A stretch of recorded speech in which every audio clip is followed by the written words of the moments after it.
नमस्कार, आप देख रहे हैं पॉपुलर न्यूज़ टुडे।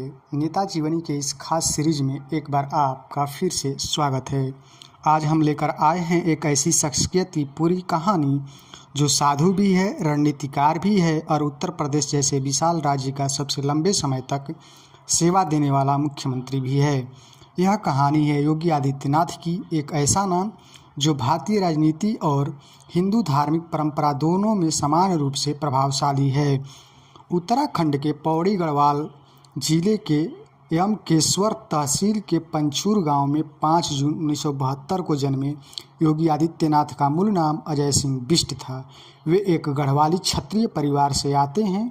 उनके पिता आनंद सिंह बिष्ट वन विभाग में फॉरेस्ट रेंजर थे, जबकि मां सावित्री देवी गृहिणी थी। 7 भाई बहनों के बड़े परिवार में वे 5वें स्थान पर थे।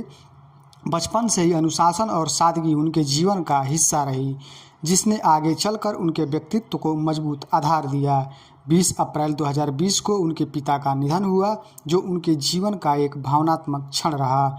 उनकी प्रारंभिक शिक्षा 1977 में टिहरी के गाजा से शुरू हुई। 1987 में हाई स्कूल पास करने के बाद उन्होंने 1989 में ऋषिकेश के श्री भरत मंदिर इंटर कॉलेज से इंटरमीडिएट किया। इसके बाद 1992 में हेमवती नंदन बहुगुणा गढ़वाल विश्वविद्यालय से गणित में बीएससी की डिग्री हासिल की। पढ़ाई के दौरान ही वे अखिल भारतीय विद्यार्थी परिषद से जुड़े, जहां से उनके अंदर संगठन और विचारधारा की समझ विकसित हुई और सार्वजनिक जीवन की ओर उनका रुझान बढ़ा। छात्र जीवन के दौरान कोटद्वार में एक घटना ने उनके जीवन की दिशा बदल दी, जब उनके कमरे में चोरी हो गई और उनके सभी शैक्षणिक प्रमाण पत्र भी गायब हो गए। इस कारण गोरखपुर से एमएससी करने का उनका प्रयास असफल हो गया। उन्होंने ऋषिकेश में दोबारा प्रवेश लिया, लेकिन राम मंदिर आंदोलन और अन्य परिस्थितियों के कारण उनका ध्यान पढ़ाई से हटकर अन्य दिशा में चला गया। यही समय उनके जीवन का टर्निंग पॉइंट साबित हुआ। साल 1993 में वे गोरखपुर पहुंचे, जहां उनकी मुलाकात गोरखनाथ मठ के महंत अवैधनाथ से हुई। उनके प्रभाव में आकर 1994 में उन्होंने संन्यास ले लिया और अजय सिंह बिष्ट से योगी आदित्यनाथ बन गए। वे अपने आध्यात्मिक गुरु के सानिध्य में रहने लगे और धार्मिक व सामाजिक गतिविधियों में सक्रिय हो गए। 12 दिसंबर 2014 को महंत अवैधनाथ के निधन के बाद उन्हें गोरखनाथ मठ का महंत और पीठाधीश्वर बनाया गया। राजनीतिक जीवन की शुरुआत 1998 में हुई, जब योगी आदित्यनाथ ने गोरखपुर से भाजपा प्रत्याशी के रूप में लोकसभा चुनाव लड़ा और जीत दर्ज की। मात्र 26 वर्ष की उम्र में वे देश के सबसे युवा सांसद बने। इसके बाद 1999, 2004, 2009 और 2014 में भी वे लगातार सांसद चुने गए और 1998 से 2017 तक गोरखपुर लोकसभा का क्षेत्र का प्रतिनिधित्व किया। 2002 में उन्होंने हिंदू युवा वाहिनी की स्थापना की, जिसने उनके राजनीतिक और सामाजिक प्रभाव को और मजबूत किया। उनका राजनीतिक सफर विवादों से भी घिरा रहा। 2008 में आजमगढ़ में उन पर जानलेवा हमला हुआ, जिसमें वे बच गए।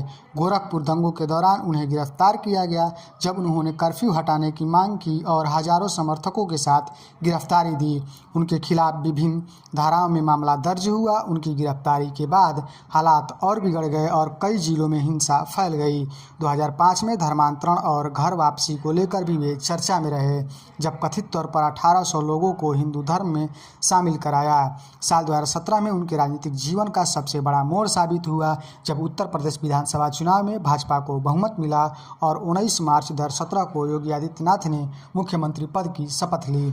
लखनऊ के कांसीराम स्मृति उपवन में हुए इस समारोह में कई बड़े नेता मौजूद रहे। मुख्यमंत्री बनने के बाद वे विधान परिषद के सदस्य बने और 2017 से 2022 तक इस पद पर रहे।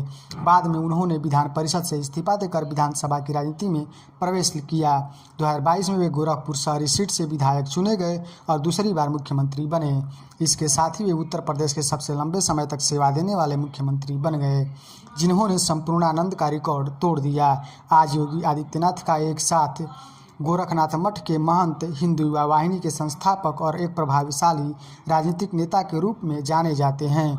उनकी छवि एक सख्त प्रशासक, हिंदुत्ववादी, राष्ट्रवादी और अनुशासित नेता की है, जिनका प्रभाव राज्य से लेकर राष्ट्रीय राजनीति तक का लगातार बढ़ता रहा। अगर आपको यह विस्तृत जीवनी पसंद आई तो वीडियो को लाइक, शेयर और सब्सक्राइब जरूर करें। मैं हूँ आपका होस्ट। मिलते हैं अगले एपिसोड में। धन्यवाद।